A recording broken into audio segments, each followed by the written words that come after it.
Dear students, कल हमने ये प्रेशर पढ़ा था।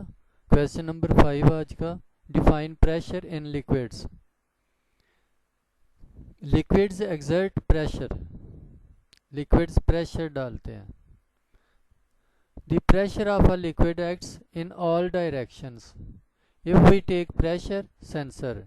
प्रेशर सेंसर जो प्रेशर फील करता है। A device that measures pressure inside a liquid.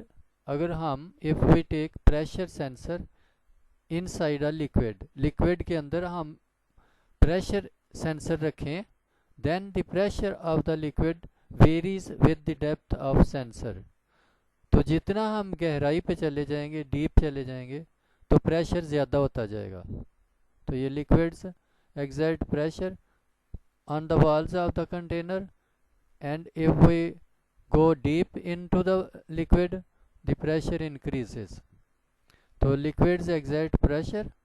The pressure of a liquid acts in all directions if we take pressure sensor. Pressure sensor क्या होता है वो बताया है। A device that measures pressure inside a liquid. If we take pressure sensor inside a liquid, then the pressure of the liquid varies different हो जाता है with the depth of sensor. जितनी उसके डेप्थ के हिसाब से हम ज़्यादा डीप ले जाएं तो प्रेशर ज़्यादा हो जाएगा, और ऊपर आ जाएंगे तो प्रेशर कम हो जाएगा। ये प्रेशर इन लिक्विड्स है। State Pascal's law.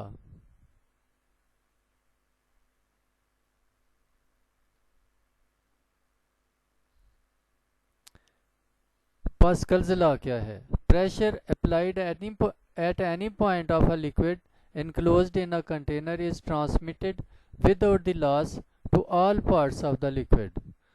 लिक्विड में फॉर एग्जांपल एक गिलास है, उसके ऊपर हम प्रेशर, लिक्विड के ऊपर प्रेशर डालते हैं तो वो हर साइड पे कन्वर्ट ट्रांसफ़र हो जाएगा। मतलब उसके वॉल्स पे भी प्रेशर पड़ेगा, उसकी नीचे बॉटम पे भी प्रेशर पड़ेगा। इस तरह हर साइड पे प्रेशर इक्वली डिस्ट्रीब्यूट हो जाएगा। Pressure applied at any point of a liquid enclosed in a container, container में हो, is transmitted without the loss to all parts of the liquid. ये दूसरा भी इसी की डिटेल है, आपने इतना ही सिर्फ याद करना है। नेक्स्ट है explain the braking system of the vehicles. Vehicles में जो प्रेशर ब्रेक्स होती हैं, जिनको हम प्रेशर ब्रेक्स कहते हैं, हाइड्रोलिक ब्रेक्स, उनका प्रोसेस क्या है। The brakes of cars, buses, etc. work on the principle of Pascal's law. Pascal's law क्या है कि प्रेशर हम लिक्विड पे प्रेशर डालें तो हर साइड पे ट्रांसफ़र हो जाता है। In such a type of brakes, when brake pedal is pushed, it exerts pressure on the master cylinder. Master cylinder जिसमें लिक्विड भरा होता है वो ऑयल होता है अक्सर, विच increases the liquid pressure in the cylinder. तो सिलेंडर में प्रेशर इंक्रीज करता है। The liquid pressure is transmitted equally through the liquid in the metal pipes. तो जो ब्रेक के साथ पाइप्स लगे हुए हैं, टायर के साथ मेटल पाइप्स, उन पे प्रेशर पड़ता है, वो उसको टाइट करते हैं, फ्रिक्शन की वजह से टायर रुक जाएगा। Due to the increase pressure of the liquid due to the increase pressure of the liquid pressure due to the increase of the liquid pressure, ये प्रेशर गलती से लिखा गया है। Due to increase of the liquid pressure के बढ़ने की वजह से the piston in the cylinder move, ये मूव है, outwards pressing the brakes pad with brake drums. तो ब्रेक पैड्स के को प्रेशर पड़ेगा तो वो दबाए जाएंगे, तो ब्रेक ड्रम्स भी दबाए जाएंगे। The force of friction between the brake pads and the brake drums, ये फ्रिक्शन गलत लिखा गया हुआ है। The force of friction between the brake pads and the brake drums stops the wheels, तो व्हील को रोक देती है। ये आज का क्वेश्चन इकवाम इतना ही है। ये नेक्स्ट क्वेश्चन है, ये भी पढ़ लेते हैं। State Archimedes principle. Archimedes scientist का नाम है, तो उसने क्या बताया? When object is totally or partially immersed in a liquid, कोई ऑब्जेक्ट लिक्विड में मुकम्मल तौर पर डुबो दिया जाए या थोड़ा डुबोया जाए, an upthrust acts on it, तो इस पे एक ऊपर को फोर्स लगती है equal to the weight of the liquid it displaces. तो जितना लिक्विड ये उसको डिस्प्लेस करता है, मसलन लिक्विड पानी में हम डुबोते हैं, एक बॉक्स डुबोते हैं, तो वो बॉक्स जितने पानी को नीचे से साइड पे करता है उस वेट के बराबर फोर्स इस पे लगती है। व्हेन ऑब्जेक्ट इज टोटली और partially immersed in a liquid and up thrust, ऊपर को फोर्स लगती है, एक्ट्स, ये एक्ट्स है, on it equal to the weight of the liquid it displaces. तो जितना लिक्विड वो डिस्प्लेस करता है उसके बराबर इस पे फोर्स लगती है। तो यहाँ से समझ आती है कि फॉर एग्जांपल एक शिप आयरन का बना हुआ वो पानी में क्यों नहीं डूबता, तो वो इतना ज़्यादा उसका वॉल्यूम होता है, तो जितनी जगह पे वो जगह को घेरता है उतने पानी को वो नीचे से डिस्प्लेस करता है, तो वो पानी जो डिस्प्लेस करता है वो इसके वजन से बहुत ज़्यादा होता है, तो इसलिए वो अब थ्रस्ट जो है वो इसके वेट से ज़्यादा है, तो वो डूबेगा नहीं। Define principal of flotation. Float तैरना, कोई चीज़ डूबती है कोई तैरती है, तो तैरने का क्या प्रिंसिपल है, क्यों तैरती है वो? A floating object displaces a fluid having weight equal to weight of the object। तो वो जो ऑब्जेक्ट हमने पानी में रखा है या किसी लिक्विड में रखा है, अगर उसका वेट और जो उसने लिक्विड को डिस्प्लेस किया उसका वेट इक्वल है, तो वो चीज़ जहाँ हम रखते हैं वहीं रहेगी, और अगर आप थ्रस्ट ज़्यादा है तो वो ऑब्जेक्ट फ्लोट करेगा, और अगर अब थ्रस्ट कम है और इसका वेट ज़्यादा है तो फिर वो चीज़ डूब जाएगी। तो ये principle of flotation. A floating object displaces a liquid fluid या liquid having weight equal to weight of the object. Next question है, what is atmospheric pressure. Atmospheric pressure क्या है? जिस तरह लिक्विड कंटेनर में हर साइड पे प्रेशर डालता है, सिमिलरली एटमॉस्फेयर में गैसेस प्रेशर डालती हैं। The earth is surrounded by a cover of air called atmosphere. The earth is surrounded by a cover of air called atmosphere, ये इज नहीं है। It extends to a few 100 kilometres above sea level. तो ये सी level मतलब जो समुंदर की सतह है उसको कंसिडर करते हैं, उससे कुछ किलोमीटर ऊपर तक है, और ज़्यादा ऊपर चले जाएं तो वहाँ प्रेशर नहीं है, एयर ही नहीं है। Just as certain sea creatures live at the bottom of ocean, we live at the bottom of a huge ocean of air. तो जैसे समुंदर में कुछ चीज़ें हैं लिक्विड के, जितना नीचे चले जाएं तो प्रेशर इंक्रीज करता जाता है, तो जो बॉटम में कोई चीज़ रह रही है ओशन के बॉटम में, सी के बॉटम में, तो उसमें प्रेशर ज़्यादा होगा। तो we are living at the bottom of the sea of air, हवा के समुंदर के बॉटम में हम रह रहे हैं, तो हम पर भी प्रेशर पड़ रहा है। Air is the mixture of gases, you know the density of air in the atmosphere is not uniform. तो एयर की डेंसिटी यूनिफॉर्म तो नहीं है, कहीं गर्म हो जाए हवा तो इसकी डेंसिटी कम हो जाती है, ठंडी हो जाती है डेंसिटी इंक्रीज कर देती है। It decreases continuously as we go up. तो हम इसके ऊपर चलते जाएं तो प्रेशर, एटमॉस्फेरिक प्रेशर कम होता जाएगा। What is barometer? The instruments that measure atmospheric pressure are called barometers. जो इंस्ट्रूमेंट्स एटमॉस्फेरिक प्रेशर को मेजर करते हैं उन्हें बैरोमीटर्स कहते हैं। One of the simple barometers is a mercury barometer. It consists of a glass tube 1 metre long closed at one end. तो एक simple barometer, mercury barometer है, 1 मीटर लंबी ग्लास ट्यूब है, उसका एक साइड बंद होता है और मरकरी डाला होता है, तो वो इसको एटमॉस्फेरिक प्रेशर बताता है। केमिस्ट्री का हमने कल क्वेश्चन नंबर 1 पढ़ा था, वो आपने याद कर लिया होगा, ऑक्सीडेशन नंबर या ऑक्सीडेशन स्टेट, और उसके तरीकाकार कि किसका क्या नंबर होगा ऑक्सीडेशन। ठीक है, तो ये अब दूसरा क्वेश्चन है, explain oxidation reduction reaction with suitable examples. Oxidation की रिडक्शन की 3 एग्जांपल्स, 3 डेफिनेशंस है।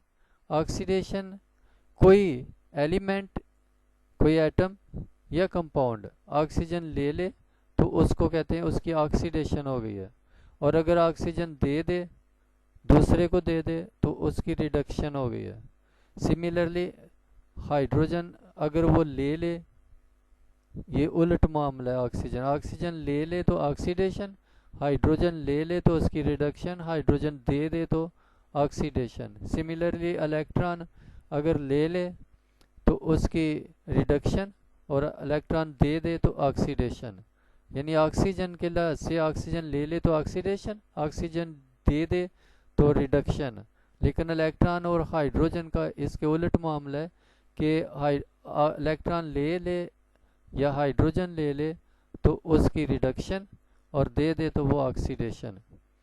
ये डेफिनेशन है इसकी ऑक्सीडेशन रिडक्शन की। तो explain oxidation reduction reaction with suitable examples, example के साथ ऑक्सीडेशन रिडक्शन रिएक्शन को बताएं। Chemical reactions in which the oxidation state of one or more substances changes are called oxidation reduction or redox reactions। तो oxidation reduction reactions की definition कि उसकी oxidation state change हो जाए, एक सब्सटेंस की या ज़्यादा की, तो उसको कहते हैं ऑक्सीडेशन रिडक्शन रिएक्शन या रिडॉक्स रिएक्शंस, दोनों को मिला के ऑक्सीडेशन रिडक्शन या redox reaction.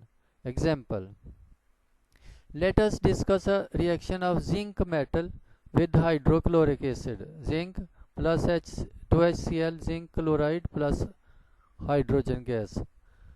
The oxidation states और oxidation numbers of all the atoms और ions in this reaction are indicated below. इनके ऑक्सीडेशन नंबर हम बताते हैं। जिंक कोई चार्ज नहीं है, ऑक्सीडेशन नंबर 0 है। तो HCl है तो हाइड्रोजन पे प्लस, इसके ऑक्सीडेशन नंबर, क्लोरीन का नेगेटिव -1 है। अब जब ये चेंज हो गए केमिकल, ये कंपाउंड बनाते हैं तो Zn+2 और Cl- हो गया, तो हाइड्रोजन का ऑक्सीडेशन 0 हो गया। तो यहाँ देखें तो जिंक का ऑक्सीडेशन नंबर जो है वो इंक्रीज हुआ है, और क्लोरीन का तो वैसे का वैसे ही, हाइड्रोजन का डिक्रीज हुआ है, पहले +1 था अब 0 हो गया। Let us find the atoms that are oxidised और रिड्यूस्ड और whether there is change in their oxidation state, it is indicated as follows. तो अब देखें ये जिंक, इसका ऑक्सीडेशन नंबर ज़्यादा हो गया तो इसकी ऑक्सीडेशन हो गई, इसने इलेक्ट्रॉन दिए हैं तो इलेक्ट्रॉन देगा तो वो ऑक्सीडेशन, ऑक्सीजन लेगा तो ऑक्सीडेशन, हाइड्रोजन देगा तो ऑक्सीडेशन, हाइड्रोजन इलेक्ट्रॉन देगा तो ऑक्सीडेशन, ऑक्सीजन लेगा तो ऑक्सीडेशन। तो इसने इलेक्ट्रॉन दे दिए हैं, प्लस चार्ज इसीलिए आया है, और यह हाइड्रोजन पे प्लस चार्ज था तो इसने इलेक्ट्रॉन लिया है तो इसकी रिडक्शन हो गई। In this reaction zinc is oxidised, zinc की ऑक्सीडेशन हुई है, and acts as a reducing agent. तो जो जिसकी ऑक्सीडेशन, अपनी तो इसकी ऑक्सीडेशन हुई है, दूसरे की इसने रिडक्शन की है, तो इसको रिड्यूसिंग एजेंट कहते हैं, क्योंकि दूसरे की रिडक्शन की है, reducing agent. Hydrogen is reduced, hydrogen खुद तो रिड्यूस हुआ है लेकिन दूसरे की इसने क्या की है, oxidation. तो hydrogen is reduced and acts as an oxidizing agent. तो ये ऑक्सीडाइजिंग एजेंट के तौर पे काम करता है. Example 2. In the case of formation of water from hydrogen and oxygen gases, redox reaction takes place as follows. H2 plus O2 H2O water बन गया. The oxidation states or oxidation numbers of all the atoms or ions in this reactions are. पहले तो वो molecule या atom की shape में है, molecule में है, तो उनका ऑक्सीडेशन स्टेट ज़ीरो है. तो जब ये रिएक्शन करके आए हाइड्रोजन पे पॉजिटिव चार्ज आ गया, इसने इलेक्ट्रॉन लिए हैं, और ऑक्सीजन ने लिए हैं, हाइड्रोजन ने दिए हैं, हाइड्रोजन पे पॉजिटिव चार्ज आ गया, तो हाइड्रोजन ने इलेक्ट्रॉन दिए हैं, इसकी ऑक्सीडेशन हो गई और ऑक्सीजन की रिडक्शन हो गई. Oxygen has changed from zero oxidation. Oxygen की पहले ऑक्सीडेशन स्टेट या ऑक्सीडेशन नंबर ज़ीरो था, ऑक्सीडेशन स्टेट टू -2, तो इसकी पहले ज़ीरो थी, अब -2 स्टेट हो गई बाय गेनिंग इलेक्ट्रॉन्स. इलेक्ट्रॉन्स लिए हैं इसकी, तो ऑक्सीजन रिड्यूस्ड, ऑक्सीजन की रिडक्शन हो गई. Oxygen behaves as oxidising agent. खुद तो रिड्यूस हुआ, दूसरे की ऑक्सीडाइज किया, तो ऑक्सीडाइजिंग एजेंट. नेक्स्ट, ये उसको डिटेल से बता दिया है. Hydrogen has changed from zero oxidation stable state to +1. Hydrogen की ऑक्सीडेशन स्टेट +1 हो गई, पहले ज़ीरो थी, इसने इलेक्ट्रॉन दिए हैं बाय लूजिंग 2 इलेक्ट्रॉन्स. एक हाइड्रोजन ने 1 इलेक्ट्रॉन दिया, तो ये चूँकि 2 इलेक्ट्रॉन हाइड्रोजन एटम थे, तो इन्होंने 2 इलेक्ट्रॉन दिए.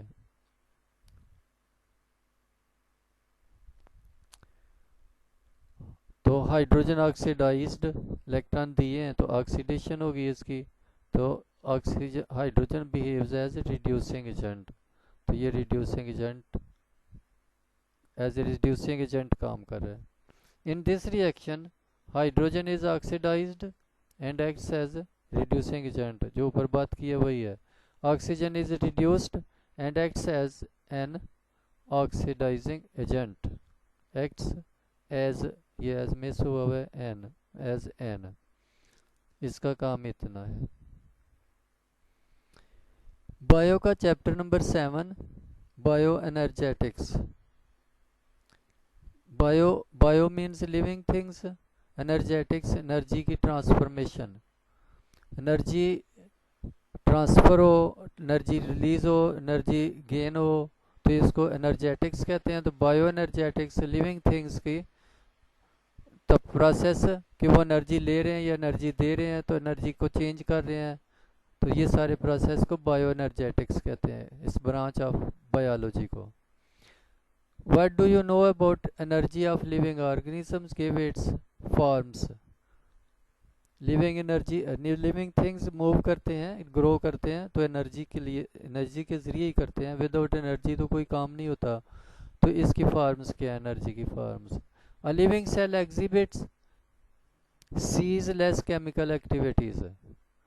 हर वक्त केमिकल एक्टिविटीज़ तो हो रहे हैं लिविंग थिंग्स में, सीजलेस, ना रुकने वाले. Substances are broken down inside the cells. Cells के अंदर सब्सटेंसेस टूट रहे हैं, नए बन रहे हैं, and new substances are formed. Energy drives all these processes in a cell. तो जो भी काम हो रहा है विदाउट एनर्जी तो नहीं हो रहा, तो energy drives all these processes in a cell. तो एनर्जी ये सारा काम चलाती है. Energy exist in 2 forms in living organism. Living organism में एनर्जी 2 टाइप्स में. Kinetic energy, it is actively involved in doing work. तो काइनेटिक एनर्जी जो मोशन की वजह से एनर्जी होती है उसको काइनेटिक एनर्जी कहते हैं. तो it is actively involved in doing work. काम करने में ये एक्टिव है, यानी काम करने में जो एनर्जी यूज़ होती है वो काइनेटिक एनर्जी है. पोटेंशियल एनर्जी, तो potential energy is stored in chemical bonds. Chemical bonds बने हुए हैं, उनमें एनर्जी स्टोर हुई हुई है, तो वो पोटेंशियल एनर्जी है। It is used for future use, ये जब ज़रूरत होगी तो पोटेंशियल एनर्जी काइनेटिक एनर्जी में कन्वर्ट हो जाएगी। It is released as kinetic energy when these bonds break, जब ये बॉन्ड्स टूटते हैं तो काइनेटिक एनर्जी हासिल होती है। Describe bioenergetics and the role of ATP.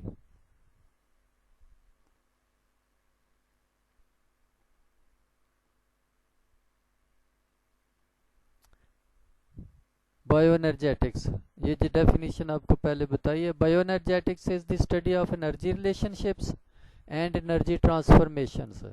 Energy relationships and energy transformations यानी कन्वर्जन्स इन लिविंग ऑर्गेनिजम्स, ये बायोएनर्जेटिक्स है। Explanation, organisms obtain energy by metabolizing the food they eat or prepare। They eat, animals जो है वो food ईट करेंगे और जो plants हैं वो प्रिपेयर करते हैं। वो फूड प्रिपेयर करें या फूड ईट करें, तो उनसे जो उनके मेटाबॉलिज्म से, केमिकल्स के तोड़ने से जो फूड उन्होंने यूज़ की है, एनर्जी हासिल होती है। तो organisms obtain energy by metabolising the food they eat और prepare. They eat food, they eat और प्रिपेयर, जो फूड वो यूज़ करते हैं, चाहे वो खुद बनाते हैं या दूसरों से लेते हैं, तो उनके मेटाबॉलिज्म से एनर्जी हासिल करते हैं। Food contains potential energy in its bonds, जैसा कि ऊपर बताया है, जो उनके बॉन्ड्स में केमिकल की शक्ल में एनर्जी है उसको पोटेंशियल एनर्जी कहते हैं। When these bonds are broken down a large amount of kinetic energy is released, ये बॉन्ड टूटते हैं तो काइनेटिक एनर्जी हासिल होती है। Some of this energy is stored in the form of potential energy in the bonds of ATP molecules. तो वही जो केमिकल्स में एनर्जी होती है उसको नई शेप में एटीपी मॉलिक्यूल्स, ये भी मॉलिक्यूल्स ही हैं, जैसे फूड मॉलिक्यूल है इसी तरह ये मॉलिक्यूल, ये फूड से सिंपल है, इससे एनर्जी जल्दी हासिल कर लेते हैं organisms. Some of this energy is stored in the form of potential energy in the bonds of ATP molecules, while the rest escapes as heat। तो कुछ एनर्जी ज़ाया भी हो जाती है। फॉर एग्जाम्पल बॉडी को गर्म करते हैं, गर्म रखा जाता है, टेम्परेचर एक मेंटेन रखा जाता है, तो इस पे भी एनर्जी यूज़ होती है।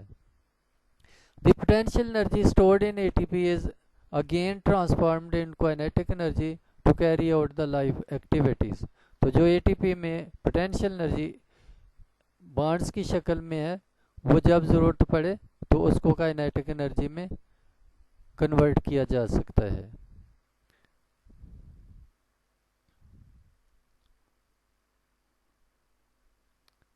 ये आज इतना ही काम है इसका। तो मैथ का क्वेश्चन, ये थर्ड पार्ट है। X plus y square minus 4xy। X plus y square first formula है, इसको सॉल्व करें तो x square plus y square plus 2xy, ठीक हो गया। माइनस 4xy वैसे का वैसे ही। अब ये सिमिलर लाइक टर्म्स हैं तो आ गया माइनस 2xy। नीचे वाला x minus y whole square है, तो इसको भी अगर सॉल्व कर लें तो यही आ जाएगा, और अगर ऐसे ही रहने दें x माइनस वाई स्केयर ही तो फिर भी सही है। ऊपर वाला जो देखें तो x square plus y square minus 2xy, ये x minus y whole square बन जाता है फार्मूले के हिसाब से। तो ये x माइनस वाई स्केयर, नीचे भी x माइनस वाई स्केयर, तो ये कट के 1 आ गया। मैं बार बार कह रहा हूँ, किसी क्वेश्चन की समझ ना आए तो फिजिकली स्कूल आए और समझें। Question number 4, x cube minus y cube into x square minus 2xy plus y square, ये ब्रैकेट में हुई हुई है, x minus y into this x square plus xy plus y square. तो या तो इसको फार्मूला वापस लें, x cube minus y cube को सिंप्लीफाई करें तो ये आ जाता है, तो या ये है कि इसको सॉल्व कर लें तो फिर वो उसमें x minus y into x square plus x y plus y square आ जाता है। ठीक है, तो जैसे आपको आसानी हो तो फिर ये कट गया, ये x minus y x square plus x y plus y square ये टोटली मिलके x cube minus y cube बन गया। ये इससे कट गया तो आ गया answer x minus y whole square, ये रह गया। यानी उसको फैक्टराइज करना है जो भी क्वेश्चन है, तो जो लाइक फैक्टर्स हैं, एक जैसे फैक्टर्स हैं ऊपर नीचे, वो कैंसिल हो जाएंगे, बाकी जो आ गया वो आंसर आ गया। ये x plus two into x square minus one है, ये x square minus one x square है और ये वन स्केयर है। ये थर्ड फार्मूले के हिसाब से x प्लस वन और x माइनस वन बन गया। और ये एक्स स्केयर माइनस फोर है तो x square minus two square है, तो x प्लस टू और x माइनस टू हो गया। ये तो जो फैक्टर का एक जैसे हैं लाइक हैं वो कैंसिल हो गया, एक्स प्लस टू से कैंसिल हो गया, एक्स प्लस वन से कैंसिल हो गया, ये आंसर आ गया। नेक्स्ट क्वेश्चन है x square minus four x plus four over two x square minus eight and minus x minus two whole square over two into x square minus four. तो ये है, ये आ गया x minus y whole square x square minus, ये देखे ना ये टू स्केयर है और इसको तोड़ें तो two into x into two x four x बन गया। इस सारे को मिला के x minus two whole square बन जाता है, x minus two whole square. अच्छा ये इक्वल है, ये माइनस नहीं है, इसी को कन्वर्ट किया हुआ है x minus two whole square over, इसमें से टू कॉमन लिया एक्स स्केयर माइनस फोर। तो अब ये तो ऐसे ही रहा x minus two whole square और ये x square minus two square, ये टू स्केयर हो गया, तो एक्स प्लस टू और एक्स माइनस टू, तो एक्स प्लस टू रह गया, एक्स माइनस टू, ये एक्स माइनस टू से कट गया, ऊपर वाला एक्स माइनस टू स्केयर है, दो दफ़ा लिखा जा सकता है, तो एक्स माइनस टू से कट गया, तो x minus to over two into x plus to ये आंसर आ गया। नेक्स्ट है 64x5 माइनस 64x। सबसे पहले कॉमन 64x कॉमन आ गया, x4 माइनस वन रह गया इसमें से 8 कॉमन आ गया, इस हिस्से में से 2 कॉमन आ गया, 2 कॉमन आ गया। तो फिर ये जो नंबर है ये तो मल्टीप्लाई हो रहे हैं, 16 हो गया। तो x4 माइनस वन, इसको सिंप्लीफाई करें तो x स्केयर एक्स स्केयर और स्केयर माइनस वन स्केयर, तो एक्स स्केयर प्लस वन और एक्स स्केयर माइनस वन, इसकी फैक्टराइजेशन हो जाएगी, और नीचे वाला एक्स स्केयर प्लस वन और एक्स प्लस वन, तो ये एक्स स्केयर माइनस वन, इसकी फिर फैक्टराइजेशन हो जाती है एक्स प्लस वन और एक्स माइनस वन, ये फैक्टराइजेशन कंप्लीट हो गई। और ये 16 4 ज़ार 64, ये नंबर तो कैंसिल हो गया, 4x आ गया, तो ये जो लाइक फैक्टर्स हैं वो कैंसिल हो जाएंगे, एक्स प्लस वन से कट गया, एक्स स्केयर प्लस वन, ये आंसर आ गया।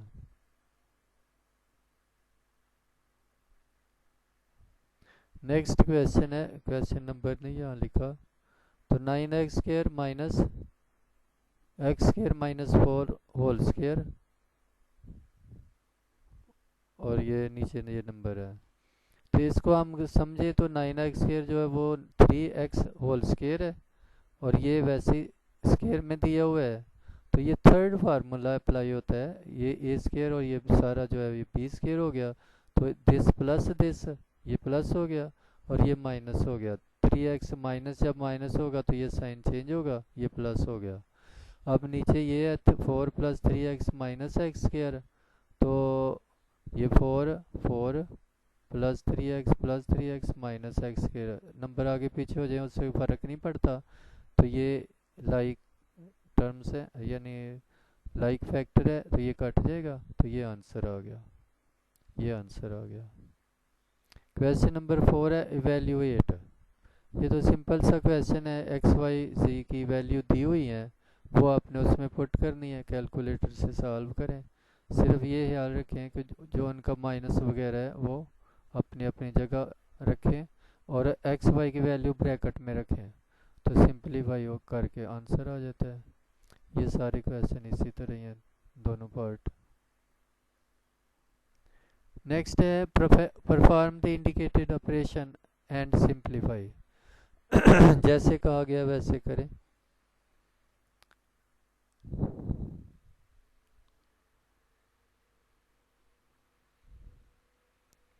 तो ये 15/2x minus 3y minus 4/3y minus 2x, तो इसका एलसीएम ले। एलसीएम ये फैक्टर एक जैसे तो नहीं है, ये -3y ये +3y है, तो दोनों ही एलसीएम में आ गए। जब एलसीएम में आ गए तो इसका ये आपको पता है एलसीएम से फिर इसको मल्टीप्लाई करते हैं, वो लिख के मल्टीप्लाई कर लें फिर भी सही है, तो ये आ जाएगा। सिंप्लीफाई करें आंसर ये आ जाएगा। इसकी कोशिश करें, इतने काम करें आज।